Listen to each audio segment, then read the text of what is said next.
Wow. Look at this. Looks like about 80 to 1. I'll tell you what, I'm not backing off. Jesus is on my side. Amen.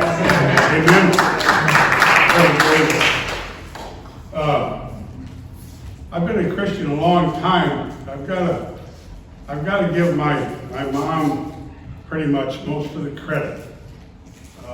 I'm the oldest of 6 kids, and at every opportunity that presents itself, I let them know that each one of my siblings that I'm Miss Evelyn's finest. Okay?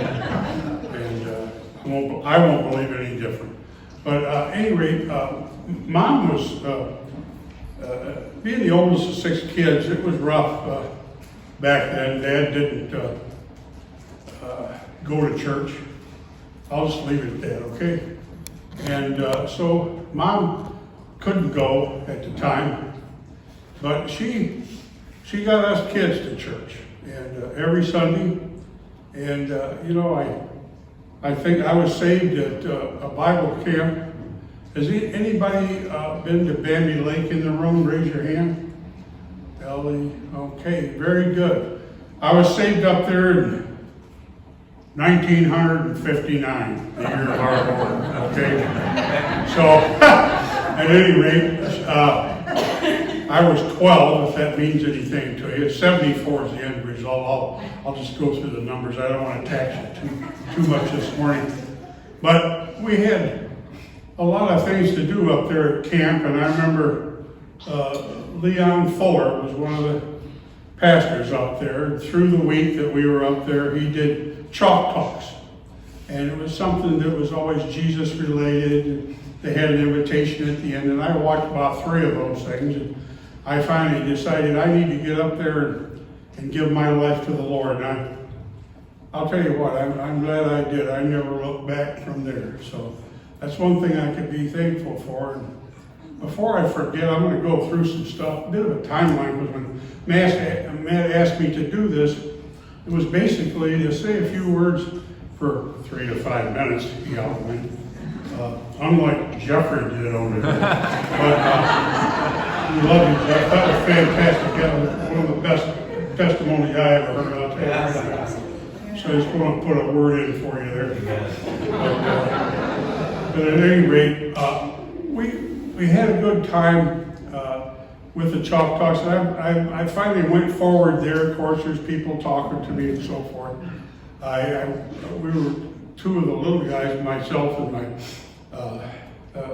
another guy from our church. He was 11, and no, wait a minute. I was 12, and he was 13 when we went. That's the way it was. But I started going to church at 10. Let's get that in sync there. I think I might have skipped that. But anyway, at Bambi Lake, gave my heart to the Lord, and really never looked back. I think of the things that the church had to offer and what we did as I grew up. It started off, we went to Sunday school and so forth, and learned Bible verses. And, when I was in vacation Bible school, which a lot of kids do, it's a weekend, usually in the summer, that we would go to. And I really liked the songs they had, Jesus loves me, this I know, for the Bible tells me so. And I never forgot that. I used that all through my life, really. That, and I like the Kool-Aid and the Evan King cookies I used to get over at Gratiot. That was stuff that was very vivid in my memory.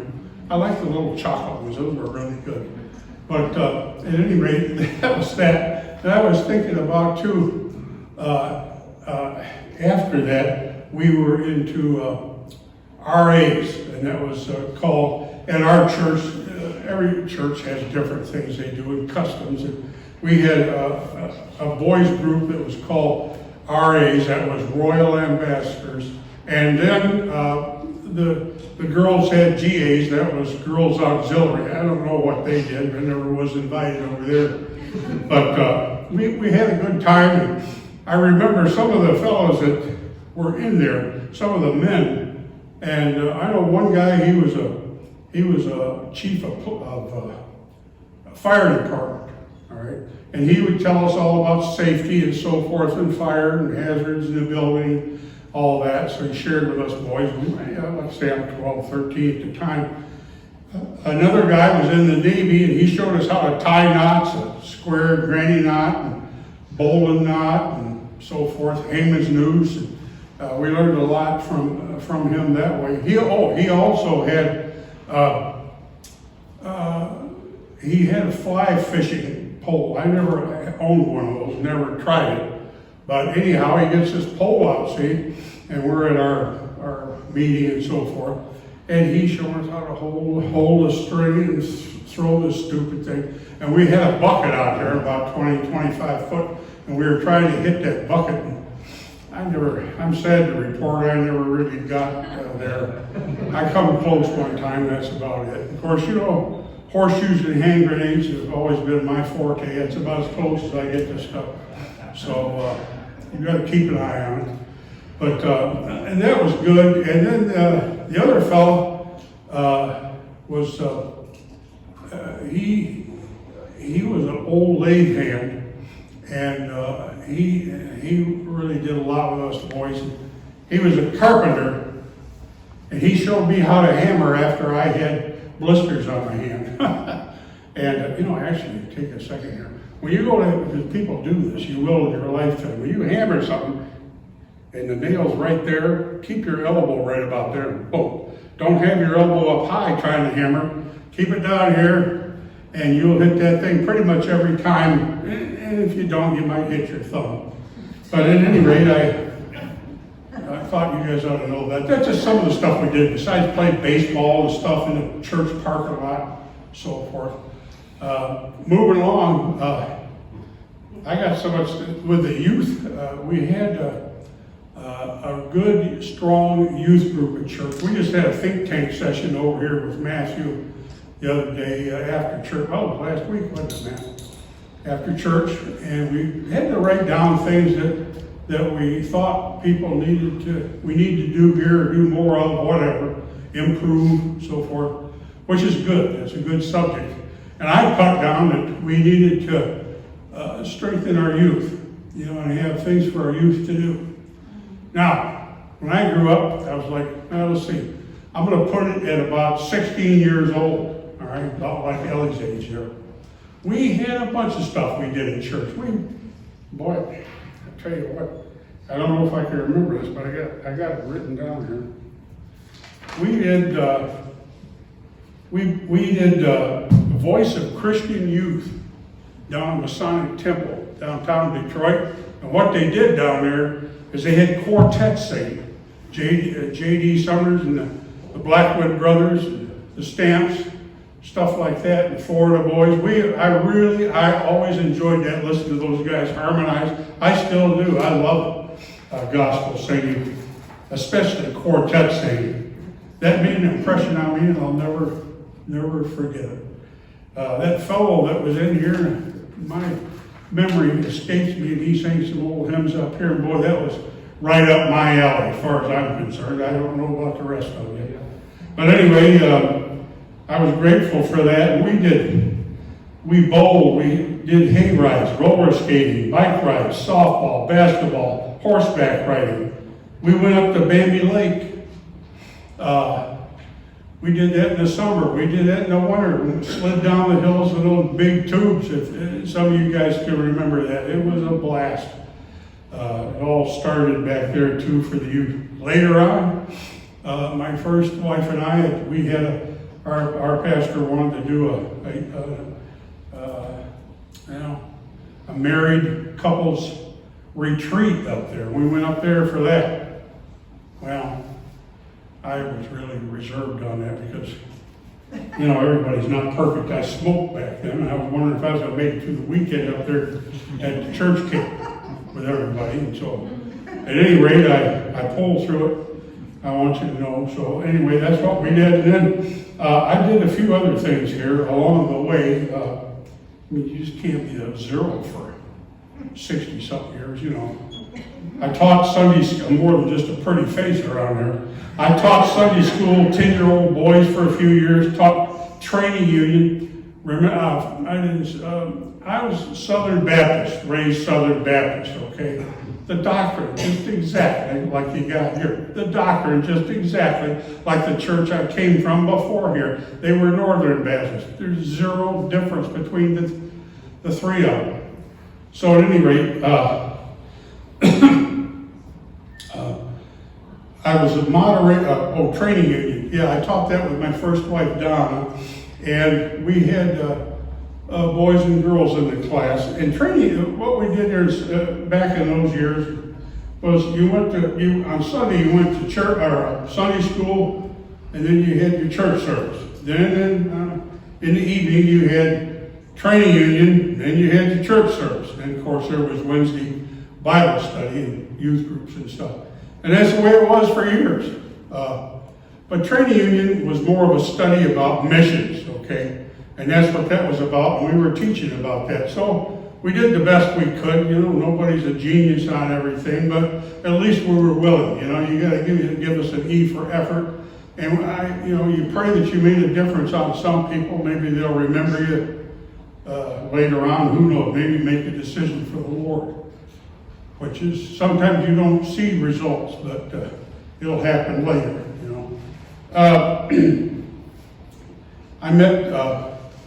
I met my first wife, Donna, and my second wife, Eileen, at church, same church.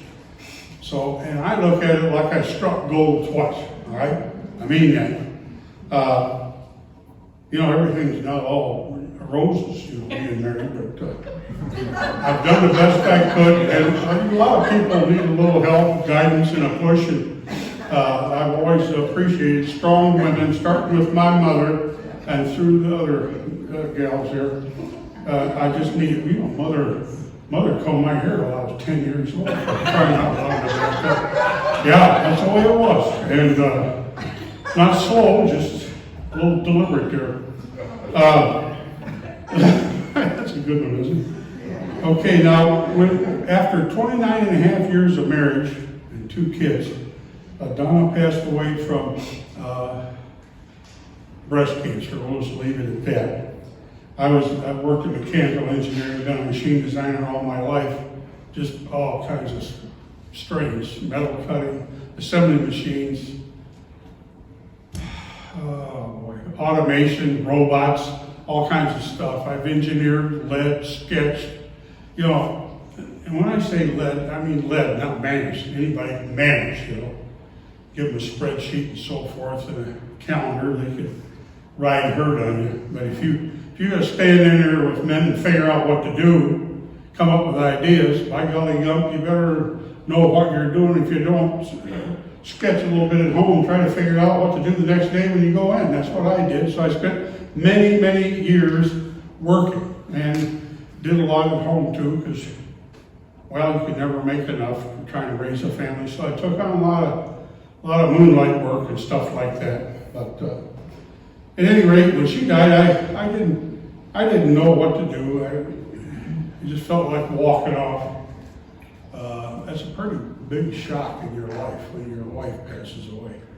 And then I was like I say, a leader at church, a design leader. I mean, at work. And the owner asked me if I wanted to be a checker, which is also a really good job, good paying job and so forth, because he has the final say before you release those prints for bill. And if you screw up something, it can cost you thousands and thousands and thousands of dollars. More than that, you can blow a whole system if you set something up wrong. But anyway, he mentioned to me that, why don't you, if you want to just stop billing, be a checker or something, and step down from all the hoopla of entertaining customers, running around and keeping them happy and figuring stuff out for them. Because a lot of them, all they can do is, I'm not going to name any names, but all they could do is sign a menu or sign their name and read a menu. And I had to really guide a lot of people, tell them what to think, how to think, and how to do it. All of that rolled into one. Good luck with that if you try that yourself. By the way, if you teach anybody, you'll want to bring that up, but I forgot, over there in the teaching Sunday school and so forth, different age groups, you learn more by teaching than, at least this has been my experience, you learn more by teaching than if you were just sitting out there listening. A lot of times you miss stuff. But if you teach a subject, you've got to study everything, know your data, your story, your content, to present that to somebody else. And if you don't, and with children, keeping their attention. I don't know how in the world that, Jamie, Ellie and Ethan's mom does that at school. That would drive me nuts. I remember those 10-year-old boys were something else, trying to keep their attention and trying to get across a little bit of a message in a Bible verse for the day. But, you got to get in there and try stuff. If you don't, you'll never know. You can say, oh, I'm afraid. I'm not a very good speaker. I can't think of what to say. I couldn't either for years. But through experience and at work and, playing sports like I did, football, a little bit of basketball, I think that you realize being it's a team effort. And I think highly of myself because I realized my dad was a very smart man. He knew how to do a lot. He ran a machine shop. Anything that had a crank or handle, he could program them and everything. He was very, very good at it. And I noticed I had a knack for stuff, goofy things like compound angles, and then I could see them, visualize them, and I could teach you how to calculate it. Good luck with that, project them and calculate it. A lot of people can't do that. They don't teach it. A lot of it in school, descriptive geometry, etc. But you do that, you get the hang of something, and you feel like, hey, I can do this. You get a little confidence. I think that's where and I find a lot of people can't do it, won't do it. They've been leaders, project engineers, engineering managers, all kinds of stuff. And they can. One guy was a VP engineering, couldn't do compounding. His son could. And he told me about his dad. I go, really? How do you get up that high without knowing how to do all this stuff? He goes, I don't know, So, anyway, I had, when Donna died, my mom said you should see a grief counselor, which I never did because I was darn busy. I was busier than a one-arm paper hanger at work. And if you can get a visual on that, I always thought that was a good one myself. But at any rate, I never did see a grief counselor, although here I was, both kids in college, and they were 4 years apart. The girl was first and the boy later. But I had both kids in college, bills coming every month, and we had a bunch of them back then, and did for years, because college isn't cheap, and it's huge. But I just, through it all, I kind of remembered that, the Lord won't put on you more than you could bear. I just kept thinking that in my head. And the other thing was that Jesus loved me, this I know. I did that when I went in for a AAA operation in 2006. That was an abdominal aortic aneurysm. 9 out of people die from that, dead or the mackerel. I made it through, but I just prayed to Jesus, Lord, this too could pass if you let it, please. And I know you love me. So I did that when I had prostate cancer in 2010. Same thing. I remember laying on a gurney in there, going down the aisleway and thinking about, how this is all going to turn out, this operation and so forth. They did something else. I can't even remember now, but they didn't take it out. But anyway, you get the gist of it, the severity of it. And anyway, I just prayed that God would watch over me. Same thing when Donna died.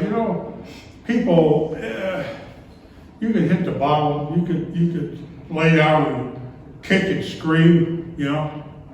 What are you going to do? Here you are with 2 kids, you got bills coming, you got a house.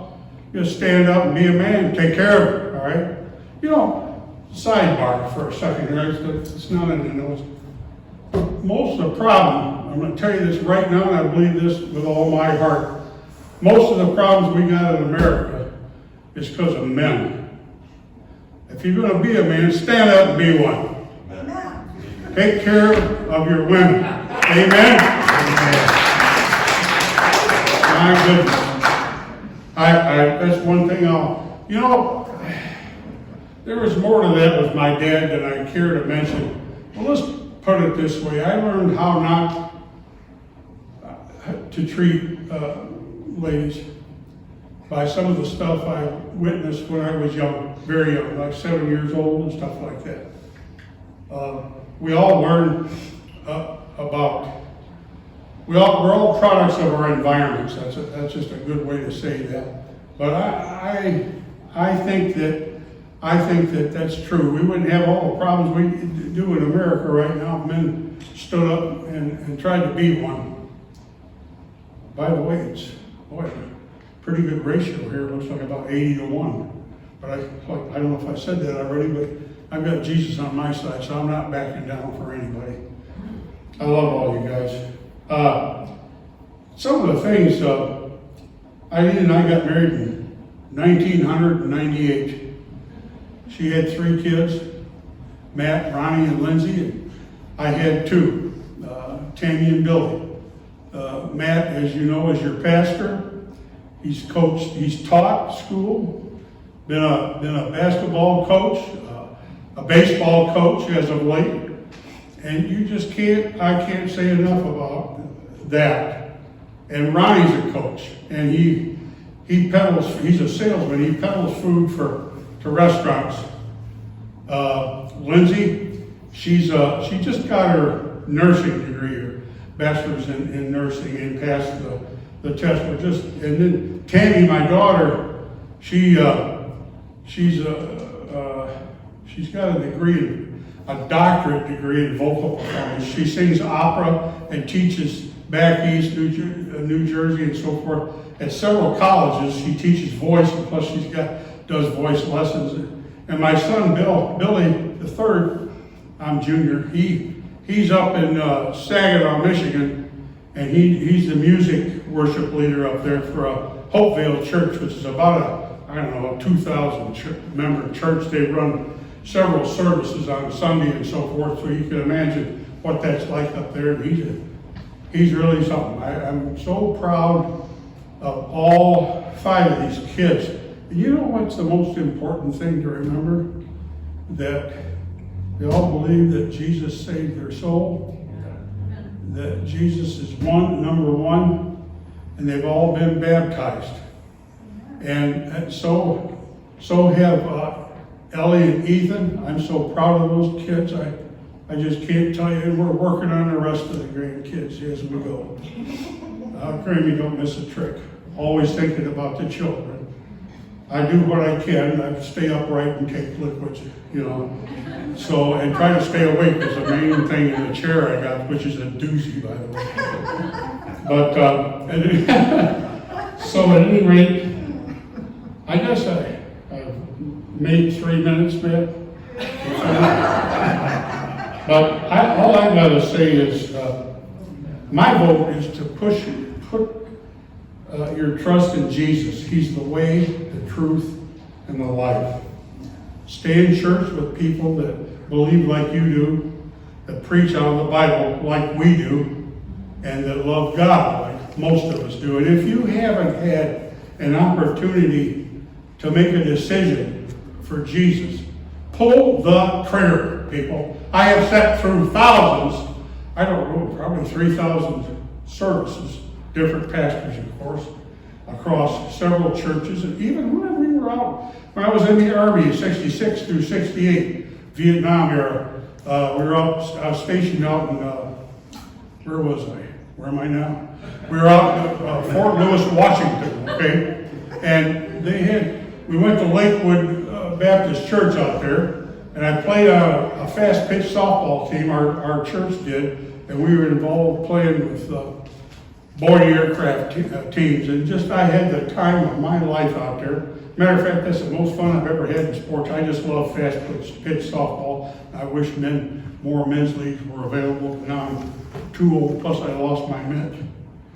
But if you, but just make a decision for the Lord. I don't know how many services you set through, and the pastor will make some sort of an invitation to come forward. If you do that, you're going to be better off. At least it was for me. I'm not going to stand up here and try to sway your thinking or try to tell you something. I'm just saying these are things that happened to me, things that I've done, and I believe that from my house, we're going to serve the Lord, number one. Okay, we're going to church on Sunday, and we're going to raise our kids to believe in the Lord. Now, you know, my brothers and sisters, there's young Bill, I had Weldon, Ted, Fred, Sharon, little Steve. All of them have been baptized, which I know Ellie and Ethan, my brothers and sisters, all Eileen and our kids, we're going to see them again in heaven. That's what I believe. That's what I know. You may not. You may still be scratching your head on what to do. Doggone it, people. You only go around once. Let me say this to you. It's cheap insurance. I believe I know where I'm going. I know I'm going to see my family again in heaven. Do you? I want to say, God bless you all. God bless America.